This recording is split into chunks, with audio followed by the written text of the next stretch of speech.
3.1 Practice and Research. So I'd built up an array of various research and then continued to make responses in my work.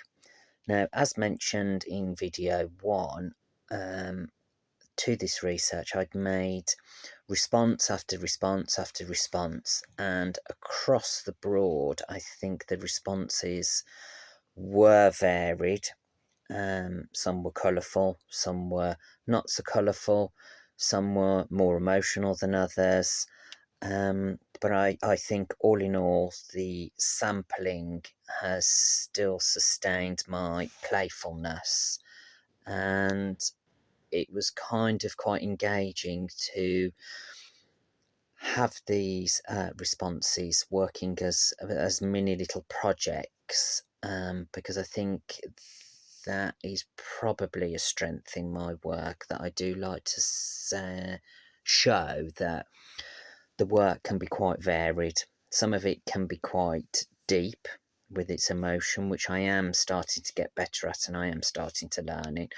But I also do like to see the creative way, experimentation.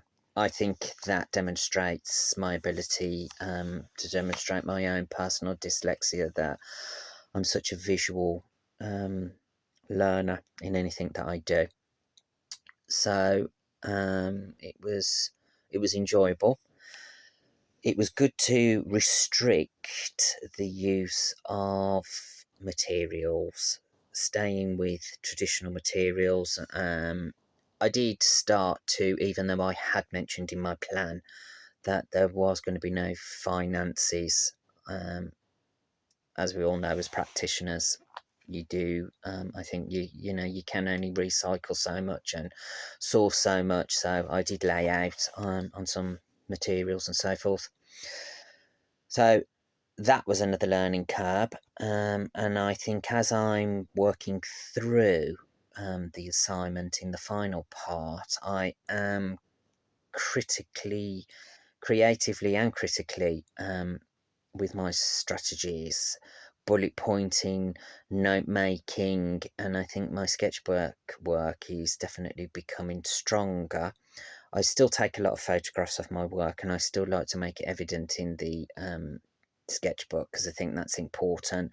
It's going to be important that if I do return to any of the responses, so far the responses, there have been two kind of major leads, the colour red and the structures of the playground.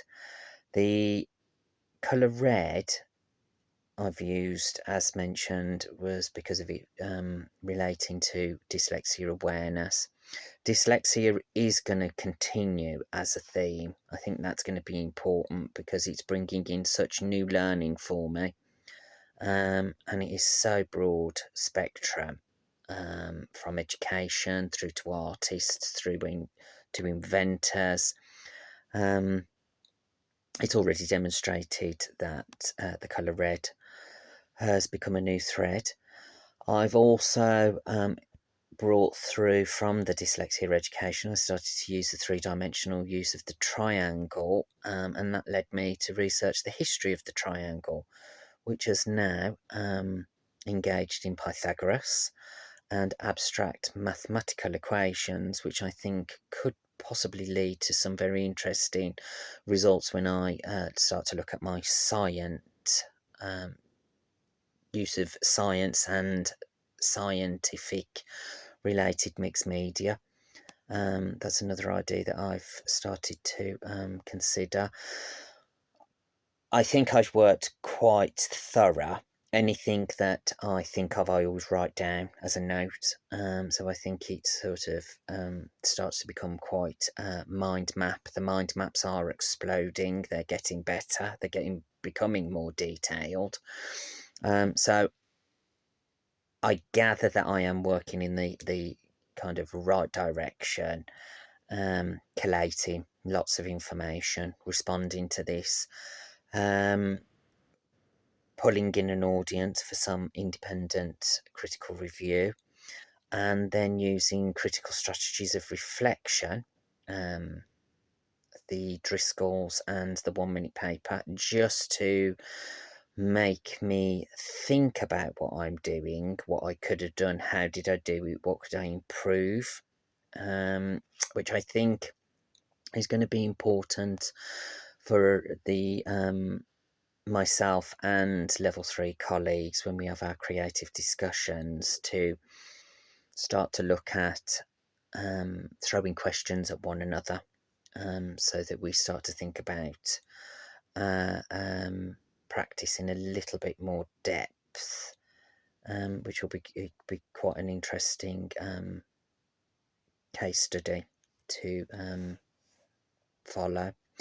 So far, I think everything is panning out. I think there's still a lot of uncovered ground, lots of new learning to discover, and I will continue with the theme of dyslexia, and I think I am going to only broaden my horizons a little bit more with my further investigations with new research, but who knows.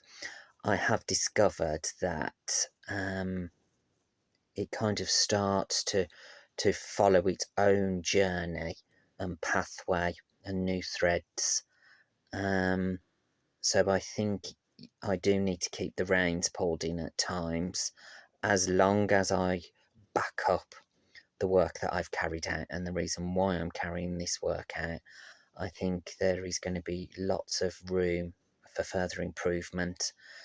I have withheld on the refining and the sorting and the selecting at this point, because I still think it's still important to do as much research, and I really do like the idea of responding to the research within my textile practice.